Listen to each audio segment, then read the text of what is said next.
C'est le berceau de la langue française au Canada, Québec, au bord du fleuve Saint-Laurent. La seule ville fortifiée d'Amérique du Nord protège jalousement la langue de Molière, avec quelques particularités dont il faut s'accommoder. Bonjour, vous auriez une table de deux pour déjeuner? Pour dîner, oui. Il est 13 h. Ouais, mais au Québec, c'est déjeuner, dîner, souper. Excusez-moi, où est-ce que je peux faire du shopping ici? Par là. Sauf qu'ici, on ne dit pas shopping, on dit magasinage.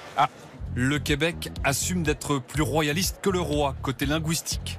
Et ça se voit sur les panneaux de circulation comme sur les enseignes. Les restaurants KFC, Kentucky Fried Chicken, sont devenus PFK, poulet frit du Kentucky. Cette chaîne anglophone, elle, a dû ajouter boutique de souvenirs, car une loi de 1977 impose au commerce de franciser leur devanture au risque d'une amende jusqu'à 15 000 €. Jeff Boutet en est un fervent défenseur. Juste ici, par exemple, on a Sugar Daddy's, une confiserie qui a dû vraiment se plier aux exigences linguistiques du Québec. Pourquoi? C'est quoi dans le reste du pays? C'est tout simplement Sugar Daddy's. Et ici, les bonbons Sugar Daddy's. Il faut qu'on puisse comprendre, pour un Québécois uniquement francophone, qu'est-ce qu'on y vend. C'est l'idée derrière la règle. Le combat linguistique peut même devenir explosif. En janvier dernier, dans un supermarché de Montréal, un client anglophone croit bon de filmer sans son consentement une employée qui ne lui parle qu'en français. So you're saying you don't speak English? Non, mais je peux vous aider, je peux aller chercher un But associé. you can't help me in English? Je peux vous aider, je vais aller chercher un associé. But do you Levez-moi, understand what I'm levez-moi. saying, ma'am? And you're refusing to help me? Non, non, non, non! La vidéo enflamme les réseaux sociaux. L'employée devient une héroïne malgré elle et suscite des éditos enflammés sur les médias locaux. Son nom, c'est Henriette, puis elle refuse pas le service. Elle dit, je vais aller chercher quelqu'un d'autre, simplement. Je la trouve vraiment gentille. Il faut absolument que Walmart nomme cette femme-là, pas juste employée de la semaine, employée du mois, employée de l'année. Tu vis au Québec, apprends le français. Tu veux pas apprendre le français, dégage. Les Québécois défendent un français garanti d'origine du XVIIe siècle. À l'Université Laval, Robert Vézina dirige le trésor de la langue française au Québec. Des centaines d'ouvrages, plusieurs fois centenaires, permettent de comparer l'évolution des deux langues.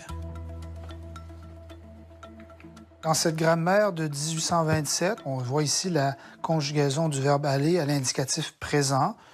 Je vais ou je vas, présenté sur le même pied. Je vous montre cet exemple parce qu'au Québec, on dit encore je vais.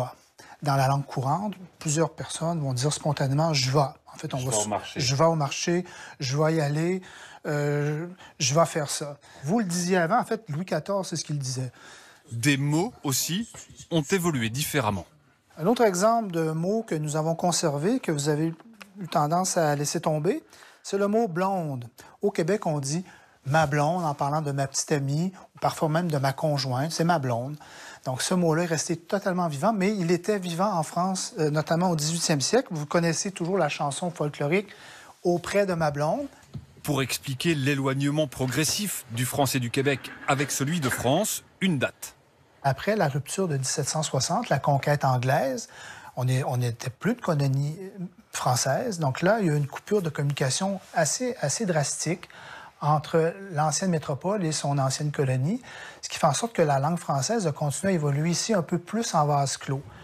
À Québec, ou comme ici dans la métropole Montréal, le parler français a aussi créé ses propres mots. Anthony Kavanagh en est un parfait observateur. L'humoriste canadien a vécu 7 ans en France, il est de retour chez lui et s'amuse d'expressions exclusivement québécoises. Quand tu arrives à moins 20, moins 30, moins 40, le putain, on se les gèle. Oh, putain, ça caille. C'est pas assez fort pour dire tabarnak, c'est qui fait fret.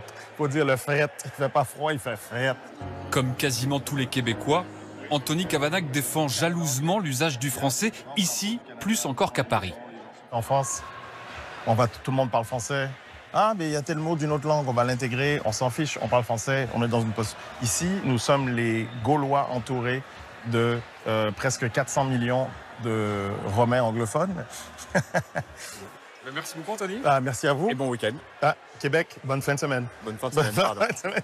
En français, tabarnak! Yeah!